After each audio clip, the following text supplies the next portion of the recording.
What is going on, guys? Kagan Scott here, just sitting in my room slash office. Kind of just finished up this morning. I love starting out my morning doing some simple stuff like going through my finances. I always get a couple of listings up. This morning I got 7 listings done. I made a list last night of what I wanted to do today. And my first thing was list 360 games, which is kind of vague, but I had a stack of Xbox 360 games that I needed to list. So I went ahead and I did that today.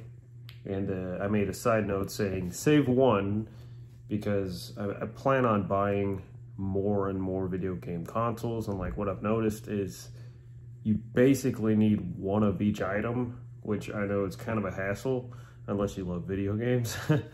But yeah, you basically need one of each item so you can test everything.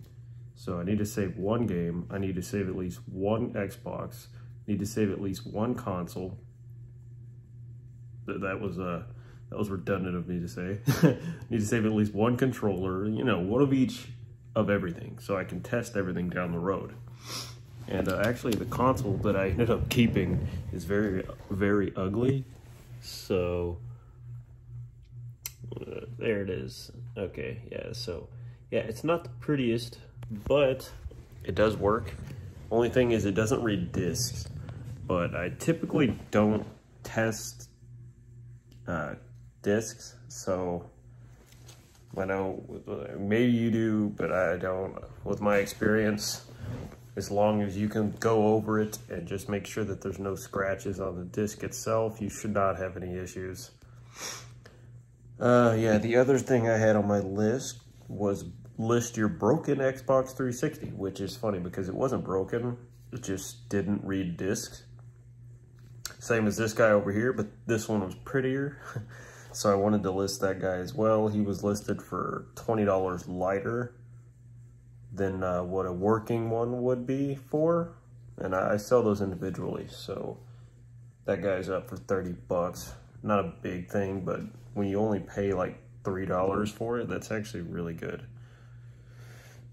And then, yeah, I just went over my finances, kind of made sure I'm all caught up on everything. This morning, or actually this afternoon, I'm going to be picking up on a couple of things from a lady I found off of Facebook Marketplace. She's selling me 2 games, both brand new sealed.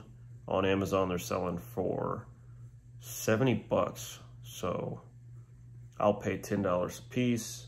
It should be a profit of around $50 a piece. So we're looking at a total profit of around 80 to 100 bucks. And they had a decent sales rank. I think it was 16,000 for Wii, so that's actually not too bad. So yeah, I won't ship them in. They look like the big box sets is why there's so much, by the way. It's like a collector's piece. I was just surprised she had them brand new, and 2 of them. Like, I thought that was weird, but hey. So I'll be meeting her later today. Should be able to pick those up. And then yeah, the only other thing I have to do in the near future before I actually go out and start sourcing some more is I have this Sega Genesis CD, which needs to be tested. I ordered a cord for that, so that should be in the mail pretty soon. And then I have a PS3, backwards compatible PS3. So those actually sell for more. It's like $30 or $40 more than the regular PS3s. So yeah, I'm waiting on a USB mini cord for that because I have 2 controllers, but I don't have anything to charge them with. So I gotta wait for that to come in before I can test him. I do have games and all that, so I will be able to make sure that it functions 100%. And then once I get all that, I'm gonna sell the console by itself, and I'm gonna sell the controllers by themselves. I don't know, I might keep the controllers because I know I'll need them down the road, and I'll keep the cords as well, at least 1 set. Yeah, so we'll have that. I might just sell 1 controller, but yeah, there's that. And then further down the road, I do have a stack of Nintendo 64 games I have a few Nintendo 64 consoles. I have a PlayStation 1 and I have a Super Nintendo that all need to be listed and sold on eBay eventually. But I'm kind of trying to play my cards right with the Nintendo 64s because I know how those sell, and they sell better when you have more of them. And what I mean by that is you can like put up a variant listing, and then people like to see that you have multiple quantity of that item, and it actually sells faster than if you were to just list it individually, is what I've noticed. So I'm gonna wait, build up my inventory, and I also refurbished them, so that helps bring back some value into it itself.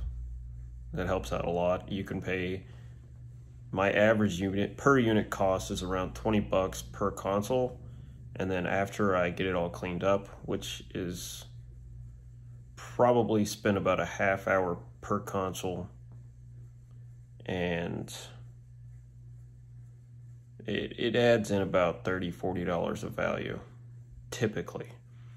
I noticed the lowest drop in price I've ever seen on them was, I think the lowest I've ever sold one refurbished was $40. So I was basically making like a $5–7 profit on that guy, but creating some cash flow at the same time. Sorry to shake the camera. But and then the highest I've ever sold one was for $80. So I mean, they fluctuate a lot, especially around the holidays. So yeah, I want to have all those readied up, and then I'll get them online. I'd like to have a giant stack and then just put them all up around Christmas time, because I noticed they don't do well during the summer. Everybody's looking for a really good deal and they don't want to spend a whole lot. But around Christmas, nobody cares how much anything is because everything's expensive. So that's my plan with my Nintendos. And yeah, I haven't been doing a ton of sourcing lately. It's been a lot of, well, I say I haven't, but like I have and I haven't. Like I've been finding a bunch of stuff without actually putting in the effort to find it. So I'm waiting for some more cash flow to come through my store, because eBay's been doing me pretty well. And Amazon, as we all know, there's a 2-week delay between you getting your money after it sells. So that kind of sucks. I'm waiting on a couple $100 from Amazon at the moment, because I haven't been putting a whole lot of stuff there just because the turnaround is so ridiculous. And then, of course, going with brand new items is always going to be more expensive when you're looking at a retail store and stuff like that, unless you just completely luck out. So yeah, that's what I've got going on for today. And yeah, if you like this kind of content, guys, and if you want to stay posted with me and see where I'm growing, I do plan on getting a storage unit soon, because as you can see, all I've got is this office. I've got my bed, which also doubles as a storage place. And then, yeah, I've got my closet, which is packed. It's honestly, it's starting to affect my productivity. I've noticed. Yeah, the clutter is kind of ridiculous. So, yeah. Here pretty soon I'm gonna be looking into getting a storage unit to start storing my items and start getting everything more organized, because I can't stand clutter. And it just makes everything a lot faster if you can find your items fast and you don't have to worry about anything. All right, guys, I talk too much. I'm gonna go. I gotta drop off some stuff at USPS, and like I said, I have to do a little bit of sourcing today, but not much. But yeah, thanks for watching, guys. If you did watch, if you didn't, whatever. If you wouldn't mind hitting that subscribe, maybe a like button. Thanks.